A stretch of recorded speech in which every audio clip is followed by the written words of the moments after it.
सबैलाई नमस्कार। आज चाहिँ एउटा यस्तो भिडियो ल्याउँदैछु। भिडियो चाहिँ एकदम दुःखद भन्ने कि के भन्ने।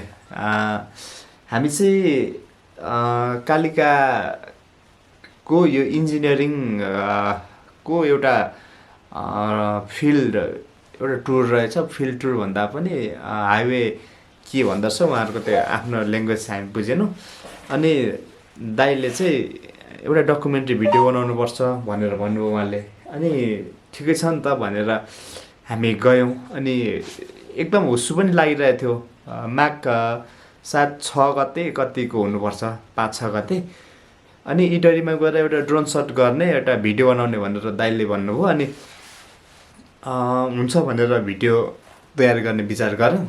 अनि भिडियो तयारी गर्नको लागि हामी 2 जना थियौँ। अनि भाइले सुधी भाइ हुनुहुन्थ्यो। सुधी भाइले चाहिँ क्यामेराबाट भिडियो गर्दैन्थ्यो, मैले चाहिँ ड्रोनबाट भिडियो गर्दै थिएँ। अनि हामी चाहिँ तरहरा छेउमा हामीले भिडियो गर्दैथ्यौँ। अनि त्यहाँ माथि चाहिँ अलिक ऊ चाहिँ प्रहरी क्याम्प भएको कारणले अब त्यहाँ माथि ड्रोन उडाउनलाई चाहिँ अब अनुमति थिएन। अनि ड्रोन चाहिँ माथि चाहिँ थिएन नि, लगभग 5-6 मिटर कतिको उचाइमा हुनुपर्छ। अनि ड्रोन उड्दै थियो। ड्रोन उड्दै अनि भाइले उता भिडियो गर्दै हुन्थ्यो, मैले पनि ड्रोनबाट केही सटहरू लिँदै थिएँ।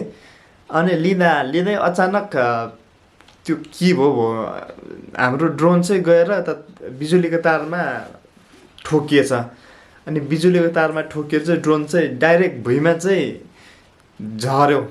अनि झरे पछाडि अनि हामी गएर हेर्दाखेरि चाहिँ ड्रोनको विङ्सहरू गएछ, पपुलरहरू गएछ। अनि त्यसको बडीहरूमा पनि फुटेछ, अलिअलि निकै नै भनौँ न पार्ट्सहरू भाँचिएछ।